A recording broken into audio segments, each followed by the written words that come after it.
Thank you. Thank you. Yeah. Oh, you were. Nice. I didn't see you sneaking. Good evening, everyone. It's nice to see you all here again. Let's start the meeting with the roll call of the town council.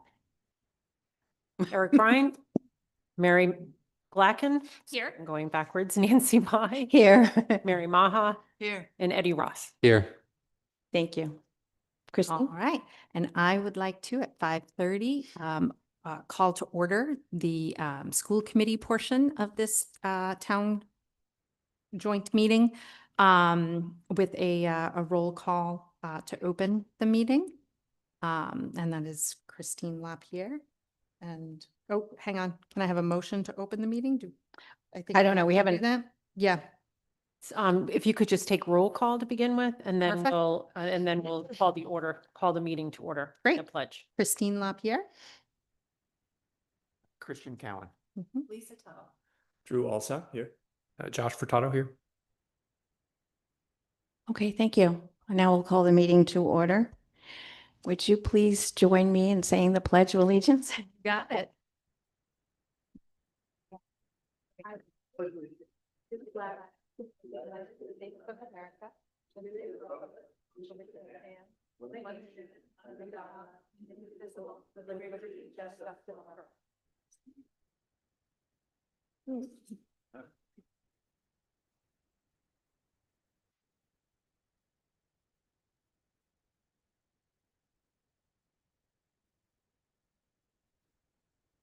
Okay.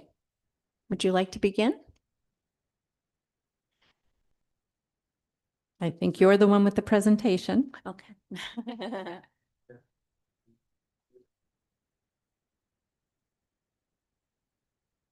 Testing 1, 2 now. Y'all can hear now? Feels like the same. It's working now. All right, good deal. All right, so I'm going to share with you our Jamestown School Department operating budget and capital improvement for the fiscal year 2027. And our goals. Excuse me, David, I'm not sure it's working. Yeah.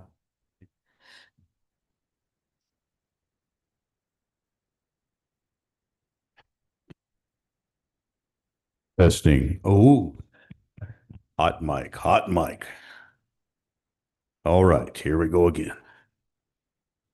Y'all like my radio voice? All right, no country. I'm more of an AC/DC guy myself. Like last night at that, Thunderstruck. Okay, I'm off topic a little bit, but Drew also knows what I'm talking about. All right, getting back on topic here. To present the Jamestown School Department operating budget and capital improvement for fiscal year 2027 to the Jamestown Town Council. So just to reiterate our goals, and we have several goals, but the ones that I will share with you this evening, kind of some overarching goals: provide adequate staffing to deliver high-quality educational programming that supports continued student achievement and aligns with the Jamestown Strategic Plan, and continue to monitor enrollment changes, support the sustainability of a part-time superintendent model, invest in curriculum development and professional learning necessary for implementation of rigorous, high-quality instructional programs, to continue a strategic program of capital improvements to enhance and maintain effective learning environments at both schools, and exploring opportunities to integrate 21st century learning spaces that support modern instructional practices, provide clear, transparent rationale for town appropriation requests. An overview of our district, currently total enrollment as of January 2026. There's a total of 551 students, but 392 of those were in our district, preschool through the 8th grade, with another 153 secondary. And we had less than 10 out of school district placements. Of that number, 16% were military students. That's PK through 8. 11% were free and reduced lunch. 15% percentage of differently abled learners, and 0% of multilingual learners. Enrollment and staffing for fiscal year 27, and again, these are really right now just projections. But in pre-K, we have 25 students and currently looking at 2 classrooms. Kindergarten, 35 students and as well 2 classrooms. In grade 1, 42 students with 3 classrooms. In grade 2, 36 students, 2 classrooms. Grade 3, number of students is 32 with 2 classrooms. And grade 4 is 32 with 4 classrooms, and that's at Melrose. For lawn in grade 5, 47 students, and currently that's at 2 classrooms. And grade 6, 39 students for with 2 classrooms. Grade 7, 37 students. Jane, help me interpret that 2-/3. What is that? It's 2/3. It's 2/3 of one team.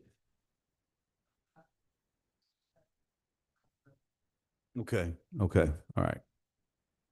Okay, that makes sense. Some classes or some grades, two sections, some 3. That makes sense. Okay. In the Maybe- 8th grade, 3 sections. David. Yes.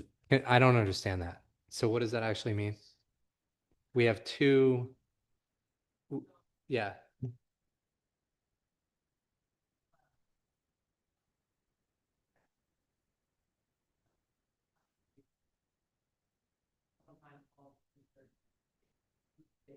Because they changed classes. Yeah, Okay. they're not in like one single class or a homeroom class. I mean, they do have Yeah, that. that makes sense. Would we, like, if I look at like the rest of the lawn grades and there's like 2 classrooms, would we be saying we'll have 2 kind of homeroom classrooms and then occasionally there'll be 3 sections?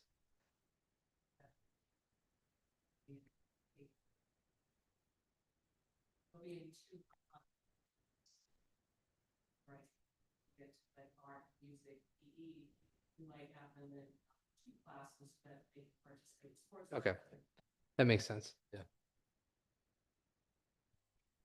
Yeah, all right, but we're effectively staffing it like there are 2 classrooms, I think. Okay, But I understand that. Yep. Okay, content classrooms. yep. Yes. Can I ask a follow-up on that, or maybe a couple follow-ups on that? Is there a specific number that we consider once you kind of go over that number, we move to 3 teachers versus 2 teachers? Just because the numbers across the grades don't entirely make sense to me in that respect, where we have, 3 teachers with 42 students in 1st grade and 3 teachers with 51 students in 8th grade, but 2 teachers with 47 students in 5th grade. I'm just not, what's the purpose behind that? What's the math? Well, so in the short time that I have been here, I think what I have learned is that you really, it sounds logical to say we're going to have a cutoff at a certain amount of students, and then we'll go to another teacher. The issue is that you really never know what that class of students, what the needs of that class of those students are, and so really it's really you're better to staff according to the needs of the students as opposed to staffing according to the size of the group coming in, if that makes sense. There's no magic number, right? There's no magic number that bumps up the teacher. Sure. It all depends on like the specific kids in the class. Yeah, I think it is on, or at least it says it's on. I can hear it a little bit through there. Yeah, I get that, and it makes sense, and I can see that it might make sense or be different for, your middle school Right. versus First your and elementary third. school. Yeah. That makes sense too, but in 8th grade with 51 students, it's a pretty big disparity. And I know we are hearing, at least I know I'm hearing from parents in that grade in particular that feel like they're not, it's not appropriately staffed. Are you guys as a school committee getting that same In the feedback? 8th grade, No, in the 5th grade. Yes. The incoming fifth grade. we group. have had ongoing conversations about the 5th grade.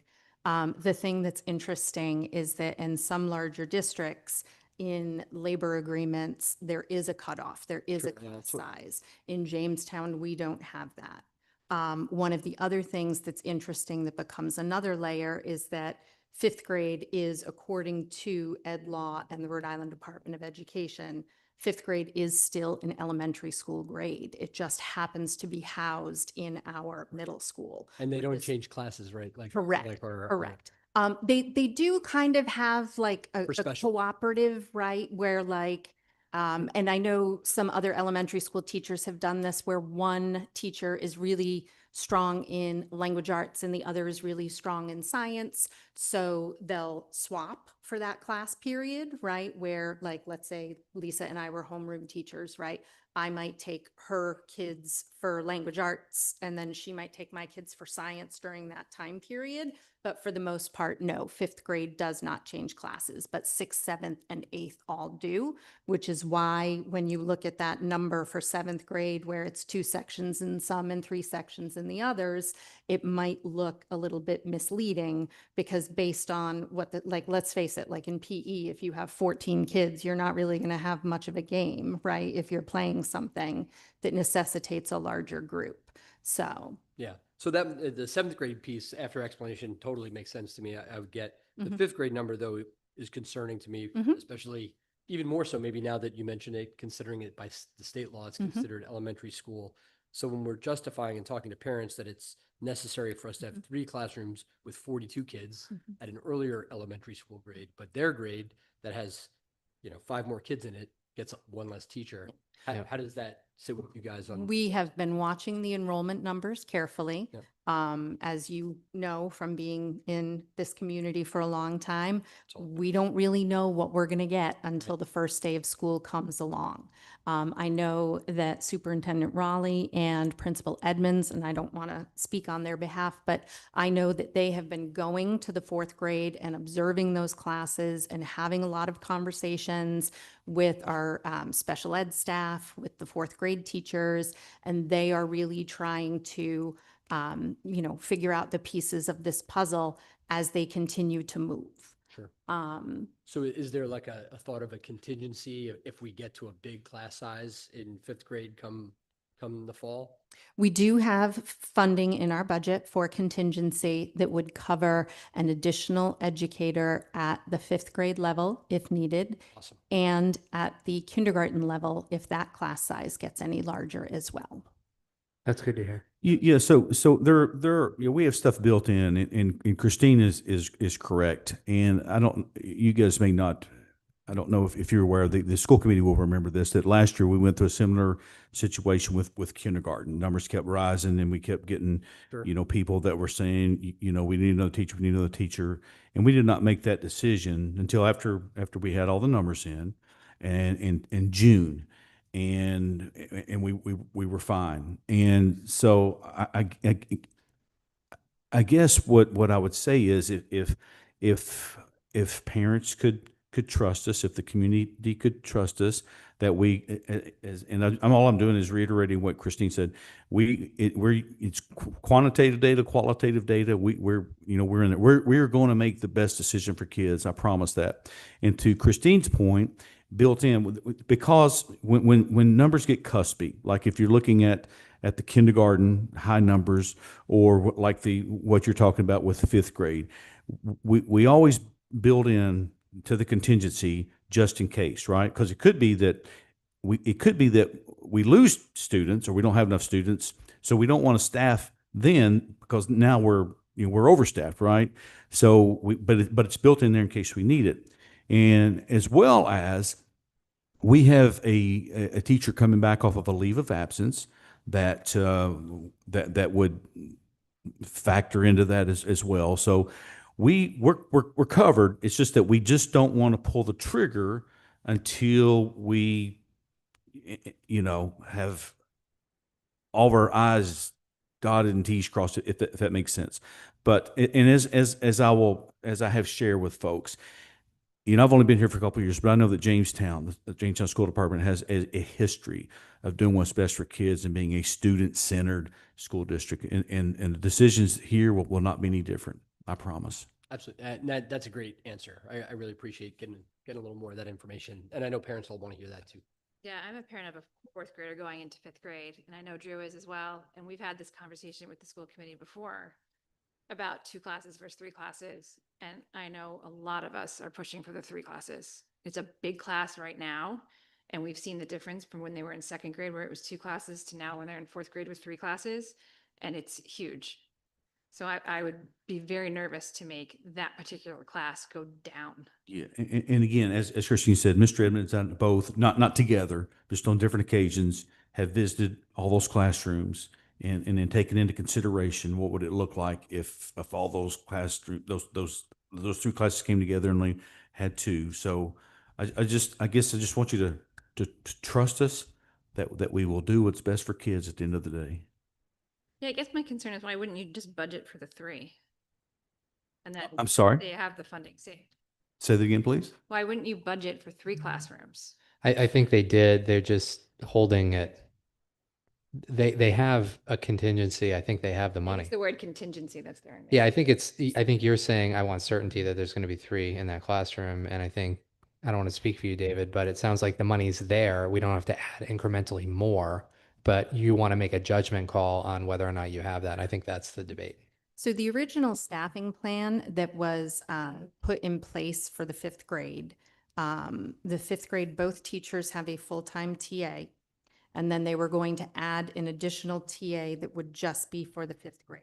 So there was already that additional level of support that was built into the staffing schedule. So when I say that we have money in contingency, if our administrative team does decide to go to a 3rd classroom at that level, we would eliminate that TA position, which we haven't even hired for yet, right? That would be a new position. So we would eliminate that and then dip into our contingency fund to cover the difference of what it would cost to have a full-time teacher. So, yeah. So the original staffing plan was to have an additional TA. However, since we've heard from so many parents. I mean, I don't want to speak on anyone else's behalf, but I feel like there hasn't been a week that's gone by that I have not had a conversation with someone about this class. So we're all hearing it, we're all discussing it, and yeah. So then could I just, not to be too candid about this, but if that is actually true, then why are we having the debate? Why is there a conversation to be had if we're hearing about it at that level? Why wouldn't we just make that decision now? I just want to acknowledge also hearing from lots of parents about this. I'm a parent of 4th grade cohort. Are you on? Parent in that 4th grade cohort as well. And the reason that I was able to support the budget is that what I heard was that there are programmatic reasons maybe to support the 2 classrooms and the teacher assistant. And I felt it appropriate to budget for the role, but also leave it in the hands of the staff to figure out how to staff it appropriately. So I would personally love to see 3 homeroom teachers in that grade. If Principal Edmonds decides that the best thing for that cohort, though, is the 2 classes and the assistant instead, I'm going to trust him on that. So that's where I sit with it. Staff, can you hear me? Is this right into the microphone?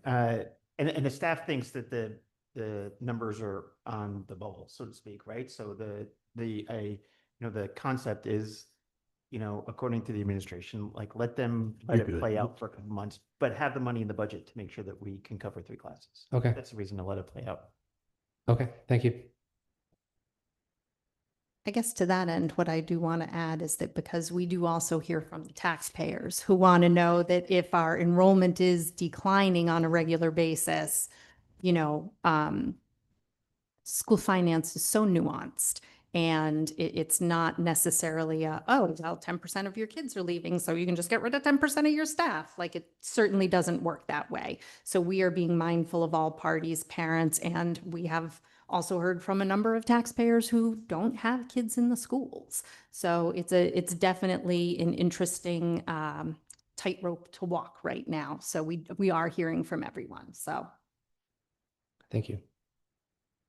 In any other questions? And I appreciate, I really do, because we want to remain transparent and keep an open line of communication. So I appreciate the questions and I know I've heard from Mary and I'm, welcome to hear from anyone else. Okay. And anything else on this? No, no, no. All right. So our total general operating budget, back this way a little bit, for the fiscal year 2026 was 15,585,412, and for 2027, 15,860,242, and that is an increase of $274,830, and that percent increase is 1.76%. The contingency that we've talked a little bit about already, $385,000. So that includes an additional teacher or TAs, contract negotiations. And I will add, I think Christine mentioned this earlier, we really haven't even started it. We just started that process of setting dates to start those negotiations. Teachers and bus transportation, additional health premiums, and then possible retirements. Anything there? I'd just love to make one more point too about that 1.76%. I know we talk every year about the percent. I think the inflation rate prediction just came out today that it's going to be 4% in 2026. So this is a budget reduction, I think we can say, to those taxpayers. I think it's very modest and very thoughtful. In terms of grant support, Title I, we get $32,650, and that pays for a 0.25 of a reading teacher at Melrose. Title II, $21,050, 0.1 of a full-time equivalent instructional coach. Title IV, $11,630, robotics and training PD. And IDEA Part B, $880,529. That's one full-time teaching assistant, 0.8 of an FTE special education staff, legal fees, mobility services, supplies, and materials. And then IDEA preschool, $10,986, and that pays for 0.25 of a TA plus preschool supplies and materials. That total of grant support, $256,845. Capital improvements for FY 25-26. I won't read all those to you, but you can see it. The total was $431,000, and you can see all of the improvements that Peter Anderson and his group have made at our school. And what we've got included here for you is our proposed 5-year capital improvement plan. I don't necessarily have to go through all of these, but you can see that over 5 years, it's like 2.5 million, which is about 500,000 each year. We can go through those if you would like, but kind of give you an idea of where we plan to spend those funds down the road.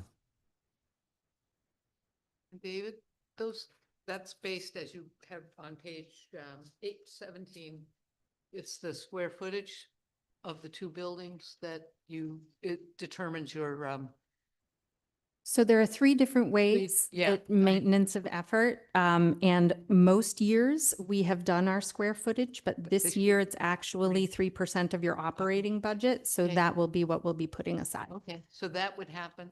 That's good to know because, the square footage issue would be ripe to like, well, you've got less kids and what, so they're still requiring of every community 3% of your operating budget. Well, they give you the 3 different ways to Yeah, calculate. right. And so every year we do look at which one will be The least. the least amount of money. And Gotcha. in years past, it has always been the square footage. So we just happen to be, Okay. lucky, I guess, And this that year. percentage of 3% remains the same? That's what it's always been? 3% of your 3%, mhm. operating budget? Okay. Good, no, good question. I have a question about, so just in general about the 5-year capital improvement plan. I know that there's a survey and some work going on to really more fundamentally understand the needs of the facilities. I'm assuming these are like known things that we want to work on and we have a plan against, but I would expect that there might be some asks in future year, like for future years to say, we've done the survey, we have an analysis, we work with a consultant, and here's a more fulsome plan. Yeah, it seems like this is a good moment to make a plug for this. Absolutely. facility. I was trying to, because I'm super interested in that. I Set think that up on yeah. a P for me. Yeah. So yes, this is the 5-year capital improvement plan as it stands right now. All current thinking and research having already been done. Mark your calendars for Tuesday, April 14th, 6 p.m. at the library, because that is the official formal kickoff of our school facilities plan, which we hope to be a master plan to guide our facility investments in our schools for years to come. So anyway, that's kind of the first opportunity for public feedback. We'd love to hear from everybody in town. And then that, obviously, when that study is done over the course of the next 6 to 12 months, could certainly inform what this capital improvement plan looks like in the future. But for now, this is where it sits. Just to reiterate, that's something you're working on with grant funding that you guys brought in from an external source. Yep. With a nod to the Van Buren Charitable Foundation again, we have a great team together of architects and designers who you'll get to meet if you come to the library on April 14th and to kind of hear where we're going. And we hope to have some pretty robust community feedback throughout the project. So there'll be a meeting on the 14th, several meetings after that, website, surveys, as Eddie said, et cetera. I have a question. Is there a performance at Melrose on that night at that time? I hope not. I think I wrote it down in my calendar. So I think my grandson is in the performance. I don't know. It sounded familiar, but anyway, I could be wrong. We'll take a look. Thanks. I just want to, like, Drew's leadership on this has been great, and the intention of it. So I feel lucky to be working with him on it. It is intended to contemplate and work with the town's comprehensive plan. So this is not just looking at the schools in isolation.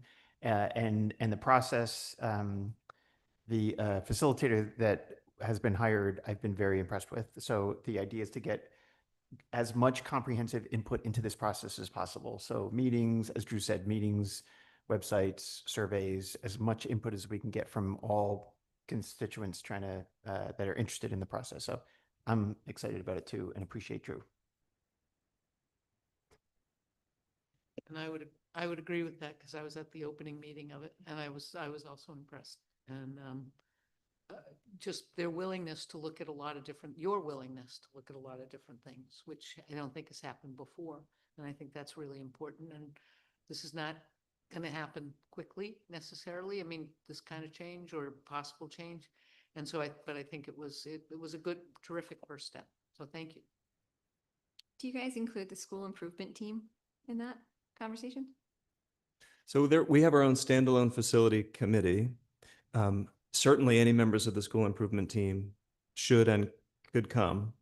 But I think, so this opportunity on April 14th is really for everybody. So I mean, if we could please get the do come. voice of every single person in town to come, we would do that. So school improvement team, the PTO, the gym, everyone to come. So everyone is welcome to, that's intentionally trying to get as many voices into the survey as possible. All community stakeholders. Okay. Draw your attention to slide 19, the fund balance. And so the fund balance for June 30th of 2025 was $1,504 or $1,504.90. I'm sorry, $1,504,090. Now we got it right. Reserve budget operations was zero, and zero reserve for fiscal year 26 transfer to capital. And the balance at on 6/30/26 was again $1,504,090. So no change there. Reserve budget for budget operations for fiscal year 27, zero. Reserve for fiscal year 27 transfer to capital, $457,806. Available on 6/30/26, $1,046. $1,046,284. Revenue assumptions. In terms of state aid, I hate to read all that to you. I think you guys can have any questions about that. Can I just mention also, so the fund balance has been a conversation Right. in the past, even since I've been here. The previous slides kind of map up the intention for that fund balance, why it's important, and why that to keep that fund balance where it is, and the spend down plan for it. Mr. Anderson has done a lot, and Jane Littlefield cannot be thanked enough from my point of view, and not just in putting together this budget, but keeping us fiscally healthy. So we have been through those details a lot, and that was the reason to put all the slides together. So again, can't thank Jane enough for the work that she does financially and supporting this whole process. As the occasional critic of fund balance. Yes, that's why, you that's can why I write it mentioned in, it. Yes. I understand. But I wanted just to note, it's important to note because we have the public potentially listening to us, that state aid went down by 10%. So that's a significant, when Drew says this is a cut of a budget, it's a budget if it's 1.74 and you've got inflation at 4% and you're already losing money from the state, that's part of what's doing it. So I understand. Mary, you make a good point. So let's go through those since public may be listening. So state aid, the FY26 budget was $560,046, and for 27, it was $503,216. That's a difference of $56,830 less than what we get from state aid. Preschool tuitions, $51,090, that have not changed. Medicaid reimbursements, $130,000 to $190,000. That's a change of $60,000. Impact aid, $80,000. That hasn't changed.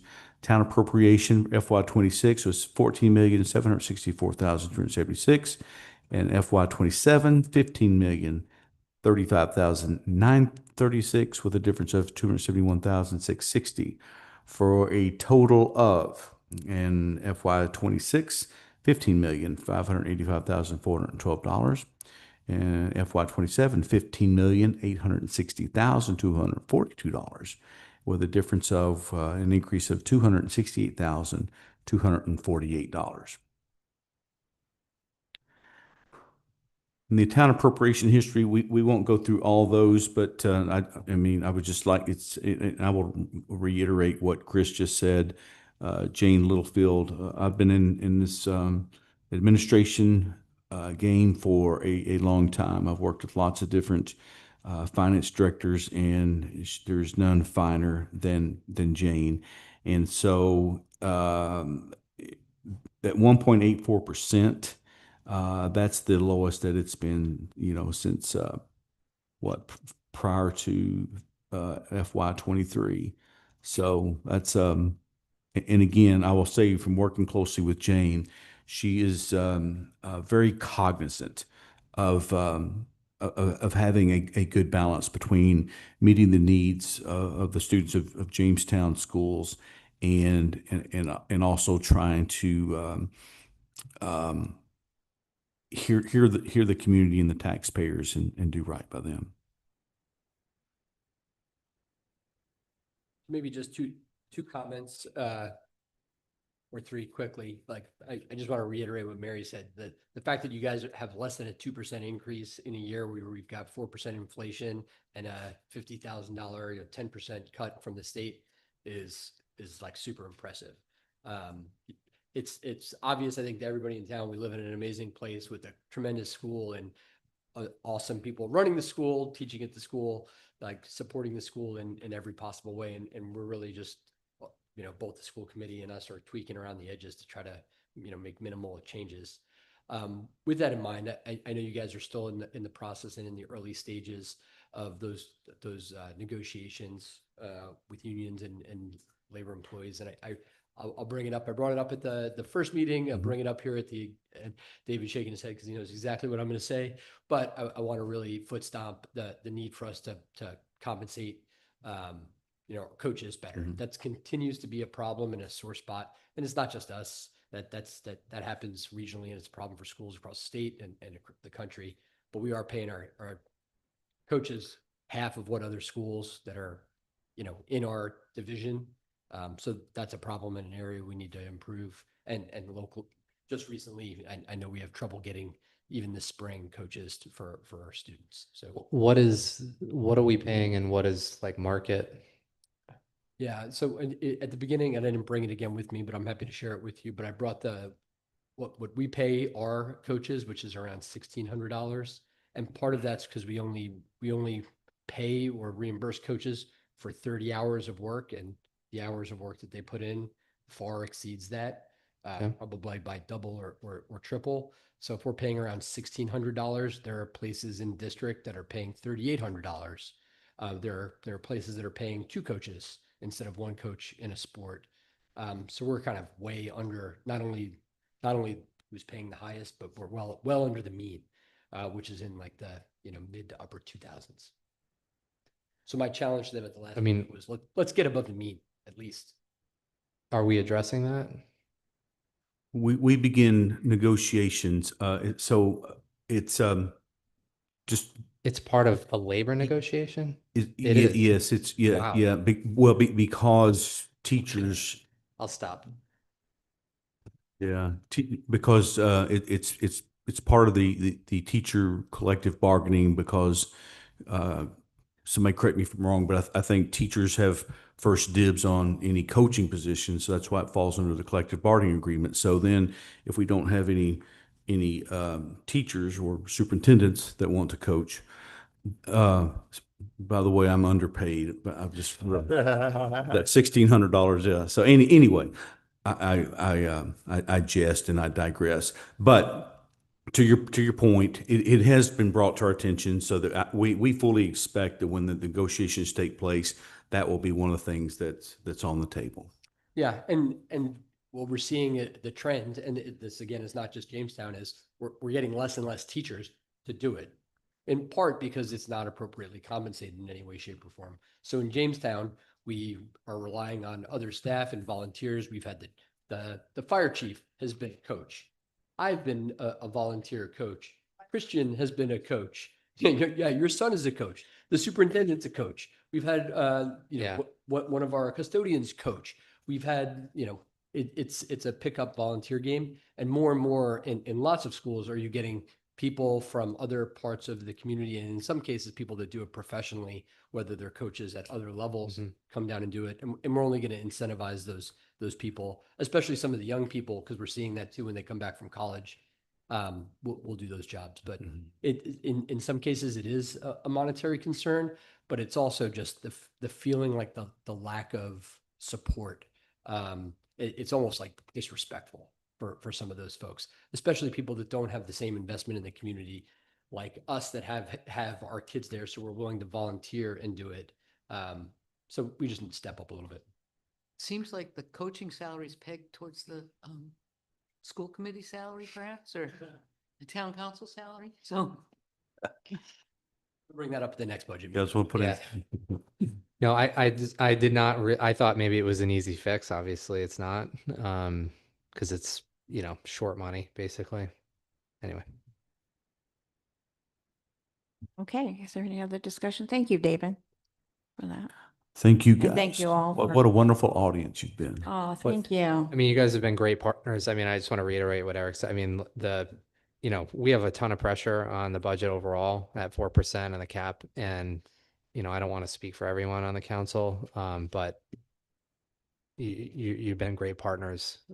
You are great partners. Very much appreciate it. Okay. That's it. Okay. So we'll adjourn first, if that's okay with you, and then you can I'm just following the agenda, that's all. I'll entertain a motion to adjourn. Town council, Second. all in favor? Aye. Aye. I'd like to make a motion for the school committee to adjourn the joint meeting. Thank you, Drew. All those in favor? Aye. Any opposed? Okay, and we will take a short recess while we reconvene to the dais for our regular business meeting.